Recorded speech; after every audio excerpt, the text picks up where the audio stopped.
Now, there are different types of listeners.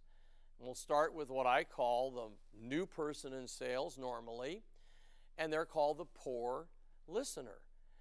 Do you know how we define them? They don't even hear the words because they're so interested in what they're going to say next.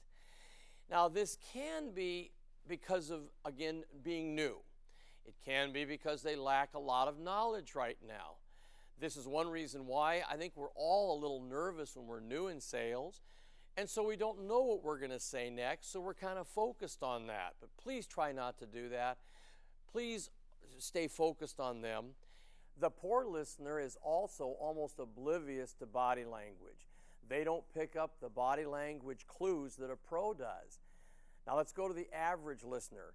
The average listener hears most of the words, but they miss much of the meaning behind the words. They don't get the hidden signals. Now they're somewhat aware of body language.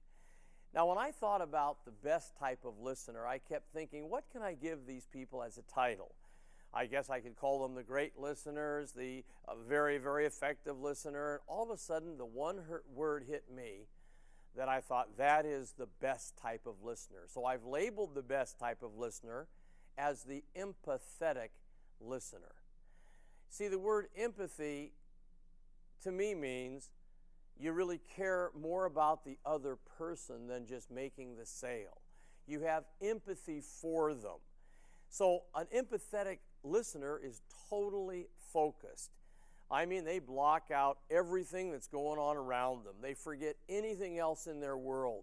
And I'd love you to practice this little habit. When you walk into a presentation, leave everything behind that's not part of that presentation. Now, some of you do 2 or 3 or 4 presentations in a day. And it's real difficult sometimes to forget all that was said the last presentation. But you want to work on that.